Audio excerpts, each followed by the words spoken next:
سب والد صاحب کے پاس واپس جاؤ اور کہو کہ ابا آپ کے صاحبزادے نے وہاں جا کر چوری کی، اور ہم نے تو اپنی دانست کے مطابق آپ سے اس کے لے آنے کا عہد کیا تھا، مگر ہم غیب کی باتوں کے جاننے اور یاد رکھنے والے تو نہیں تھے، اور جس بستی میں ہم ٹھہرے تھے وہاں سے یعنی اہل مصر سے اور جس قافلے میں آئے ہیں اس سے دریافت کر لیجئے، اور ہم اس بیان میں بالکل سچے ہیں۔ جب انہوں نے یہ بات یعقوب سے آ کر کہی تو انہوں نے کہا کہ حقیقت یوں نہیں ہے، بلکہ یہ بات تم نے اپنے دل سے بنا لی ہے، تو صبر ہی بہتر ہے۔ عجب نہیں کہ اللہ ان سب کو میرے پاس لے آئے، بے شک وہ علم والا ہے، حکمت والا ہے۔ اور ان کے پاس سے چلے گئے اور کہنے لگے کہ ہائے افسوس یوسف پر، ہائے افسوس، اور رنج و الم میں ان کی آنکھیں سفید ہو گئیں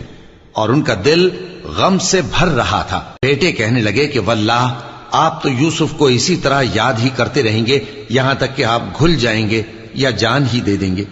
انہوں نے کہا کہ میں تو اپنے غم و اندوہ کا اظہار اللہ سے کرتا ہوں،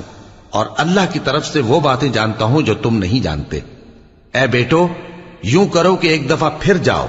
اور یوسف اور اس کے بھائی کو تلاش کرو، اور اللہ کی رحمت سے نا امید نہ ہونا کہ اللہ کی رحمت سے تو کافر لوگ ہی نا امید ہوا کرتے ہیں۔ پھر جب وہ یوسف کے پاس گئے تو کہنے لگے کہ اے عزیز، ہمیں اور ہمارے اہل و عیال کو بڑی تکلیف ہو رہی ہے، اور ہم یہ تھوڑا سا سرمایہ لائے ہیں، آپ ہمیں اس کے عوض پورا غلہ دے دیجئے اور ہم پر خیرات کیجئے کہ اللہ خیرات کرنے والوں کو ثواب دیتا ہے۔ یوسف نے کہا تمہیں معلوم ہے کہ جب تم نادانی میں پھنسے ہوئے تھے تو تم نے یوسف اور اس کے بھائی کے ساتھ کیا کیا تھا؟ وہ بولے کیا واقعی تم ہی یوسف ہو؟ انہوں نے کہا ہاں میں یوسف ہوں، اور بن یامین کی طرف اشارہ کر کے کہنے لگے یہ میرا بھائی ہے، اللہ نے ہم پر بڑا احسان کیا ہے۔ جو شخص اللہ سے ڈرتا اور صبر کرتا ہے تو اللہ نیکوکاروں کا اجر ضائع نہیں کرتا۔